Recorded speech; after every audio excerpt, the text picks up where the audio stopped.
আসসালামু আলাইকুম রহমতুল্লাহ। গত ক্লাসে আমরা ঈদগামে বেলাগুন্না দেখছি। ঈদগামে বেলাগুন্নার হরফ দুইটি রলাম। ঈদগাম অর্থ মিলাই পড়া। ঈদগামে বেলাগুন্না গুন্না ছাড়া হবে। তারপর এটা হলো ইজহার।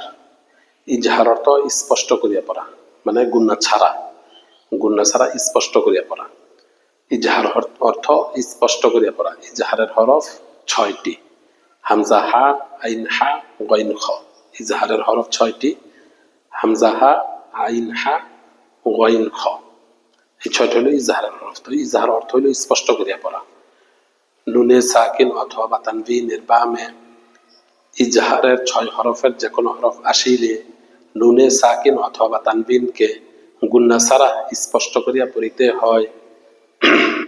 যেমন হামজা নুন জবর আন, আইন মিম জবর আম, আন আম, তা জবর তা, আন আম তা। ওই যে সূরা ফাতিহার মধ্যে যেখান থেকে আমরা ফিরে আসছিলাম, হামজা নুন জবর আন, তো নুনের উপরে সাকিন, নুন সাকিন হয়েছে। নুন সাকিনের পরে আইন আইছে, আইন ইজহারের হরফ। তো ইজহার অর্থ স্পষ্ট করিয়া পড়া গুন্না ছাড়া, তাহলে এখানে গুন্না হবে না। আন আমতা, আর এটা যদি গুন্না হইতো তো বইল আন আমতা, আন কইয়া দূরে রাখতে হইতো। তো এখানে গুন্না হবে না। হামজা নুন জবর আন, আইন মিম জবর আম, আন আম, তা জবর তা, আন আমতা। এখানে ইজহার হয়েছে। ইজহার অর্থ স্পষ্ট করিয়া পড়া গুন্না ছাড়া। তো নুন সাকিনের পরে আইন ইজহারের হরফ, ইজহারের হরফ আসছে।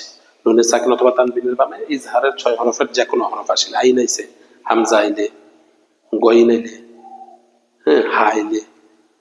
তো নুন সাকিনের পরে আইন আইছে, আইন ইজহারের হরফ গুন্না ছাড়া স্পষ্ট করিয়া পড়িতে হয়, ইয়াকে ইজহার বলে। যেমন আন আমতা, হামজা নুন জবর আন, আইন মিম জবর আম, আন আম, তা জবর তা, আন আমতা।